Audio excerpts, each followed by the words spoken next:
Yogera ku bintu bingi nga byekuusa ku bintu ebikwatagana ku obuzibu abanyarwanda bwe badde bafuna ku bikwatagana n'engaba ya passport n'engaba ya ID card n'ebiringa ebyo. Era President nakinoganya nti omutuuze wa Uganda yoyo kwegamba yakatiza ekiri mu constitution ya 1995 na nga bwe biri mu constitution. Naye ekikulu ennyo information gyetu tunokuwa abantu baffe abo abaganda baffe abavandimwe eri nti omuntu yenna eyasabako passport nafuna obuzibu passport ne bagikwatira mu system obuzibu nga bwekuusa ku bintu by'obutuze ne bagana okuwa passport eyo. Kakati President yalungamya era tulina kati engeri gye tugenda okugaba mu passport ezo. Ebintu bibiri byolina okukola kati. Oyo yenna alina passport ngeri mu system yaganiramu n'oyo ateekateeka okusaba passport.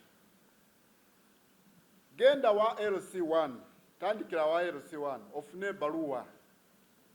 LC1 bazadde bo bwe bazaalibwa bwe bakulira nga ne community nga ba opinion leaders ba elders ba LC babamanyi nti bakuliraawo oba bakuliraawo ne bafiiraawo nga abantu babamanyi bakwandikira ebaluwa. LC1 ekwandikira ebaluwa egamba nti ono muntu waffe muna Uganda bazadde be babano tubamanyi ABCD talinako butuuze bulala. Oyo LC akwandikira ebaluwa eyo nga wakamala okufuna eya LC weyongerayo ku LC2. LC2 naye atugambe nti parish eno ono tuba tetuwangadde nono awangalidde mu kitundu kino era muna Uganda talinako butuuze bwa walala naye bakwandikira ebaluwa eyo omala ogende kugombolola ku LC3. Kugombololawo LC3 akukubireko stamp naye ekikulu nnyo kino kikulu gombolola internal security officer gwe tuyita GISO alina okukubirako stamp amale ateekeko n'enniini ye. Kino kikulu nnyo. GISO alina okuteerako nini ku baluwa eno nini ye. Lwaki tukola kino? Tukola kino lwakwewala abafere ababadde bajjudde wano ku Lufula tubadde tusaba abantu ebaluwa zino nga bakirira wano e Lufula nga bazifuna nga bakomawo.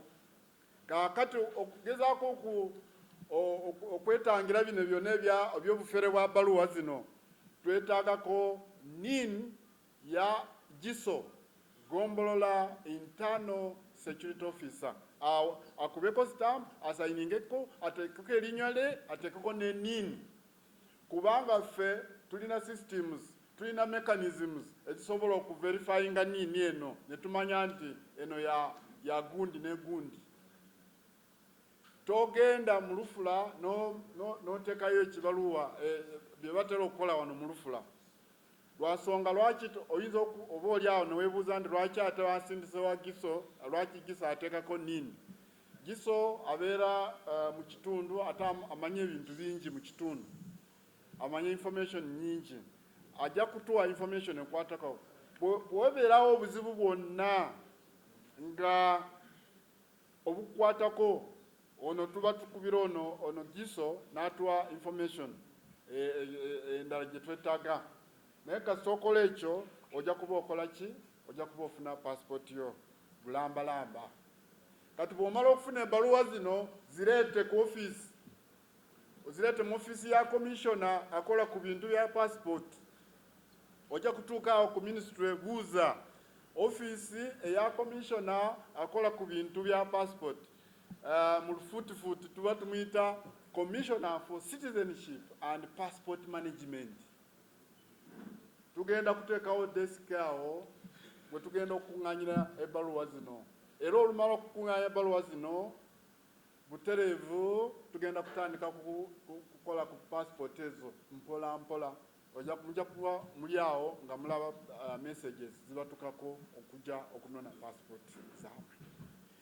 Wabula nina okwongerako kino kikulu, tetugenda kuwa passport bano betwakwata nga bagezaako okufuna passport ye Uganda kyokka nga balina passport z'amawanga amalala.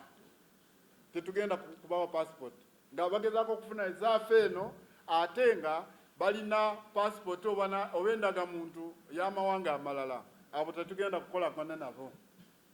Tugenda kukolagana bano abatafunangako obutuuze bw'awantu awalala wonna.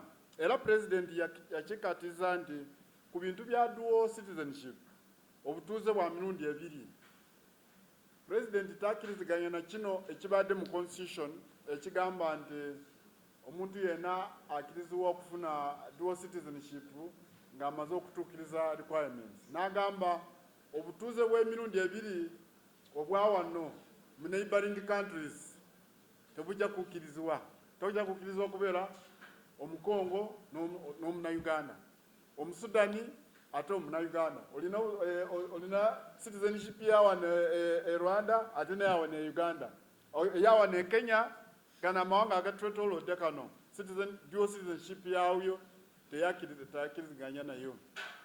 So n'olwekyo bw'oba dual citizenship oba ogyagala yayogera nti dual citizenship bategeeze ebo abaagala obutuuze obw'abazungu eyo neno Omunayuganda n'Omuzungu, Omunayuganda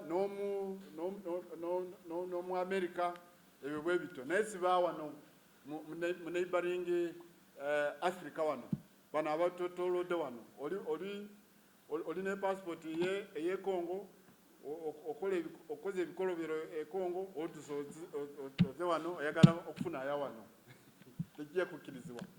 Olina passport ye Rwanda okoze ebikolobero e Rwanda ate otusoze wano oyagala eye Uganda, ekyo tekigenda kukkirizibwa. Ekirala buno obubaka bugenda eri abasaba visa za America okugenda America. Ministry egezaako okubuulirira Abannayuganda abaagala okufuna visa obutenyigira mu mize gy'okucupula empapula nga bank statement, tocupula ebintu nga passport, tocupula ebintu nga diplomatic notes. Bino bye bintu ebibadde bireetera Uganda yaffe eno obuzibu ne America netuuka mu liisa ly'okukiteeka mu countries ezinaatera okubeera band okugenda mu America. Naye kati twatuula n'abakulu abo aba US Embassy ne bagamba bwe tuba twagala country yaffe Uganda ereme okubeera mu zino countries zino endala ze bawutlowing okugenda US, tugezeeko okukola ebintu bino biri bisatu. Okusookera ddala documents z'oteekayo gezaako okulaba nti ntuufu. Bank statement, land title, bwe baba bakusabye land title erina okuba nga entuufu. Diplomatic note, abantu babadde bazicupula kati batulaga ne copies nyingi bwe zito za diplomatic note nga bazicupula kuva ku Ministry ya Foreign Affairs nga zonna ziri si ntuufu. So ne bagamba tetuddamu kukola ekintu ng'ekyo ng'eggwanga. Integrity ya documents kintu kikulu nnyo. Ekyokubiri, tugezeeko nnyo okugoberera amateeka ga visa guidelines ezo ze baatuwa. Bwe baba bakwata visa ya myaka 2 okugenda America, tobeerayo emyaka 2 n'olunaku lumu, tekikkirizibwa. Toyongeramu, overstaying visa yo. Tugezeeko nga bwe tusobola twekuumire mu time frame ya visa zaffe ze batuwa. Ekyo kye kibadde ekizibu ekisinga obunene. Abannayuganda babadde bava wano ne basaba visa, asaba visa nti agenda ku tourism, agenda kulambula, atuuka eri anoonya mulimu nga yenyigira mulimu. Bwe bamukwata oba omenye mateeka. Osabye visa nti ogenda kusoma, bakusanga eri oli mu supermarket otunda ovudde eno nti ogenze kufuna obujjanjabi mu America ate bakusanga eyo oli ku street okola bibyo ate nga wasaba visa ogenda kufuna obujjanjabi mu America. So tugezeeko tulabe nti reasons ensonga zino zetuteekayo tugezeeko kulaba nti tuzifollowinga tuleme okuteekayo ebiwandiiko nga bya bulimba. Ekyo bwe tunakikola tujja kufunako obuzibu bwonna okufuna visa egenda mu America.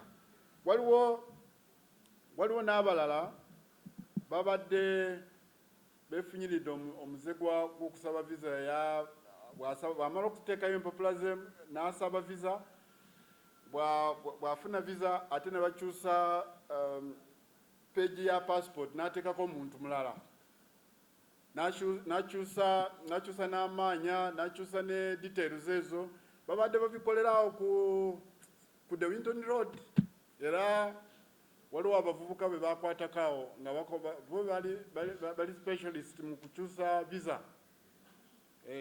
Osabye visa y'okulambula bo nga bakuteeramu yokola ki yokola ng'otuuka eyo bateeka mu system tebikwatagana.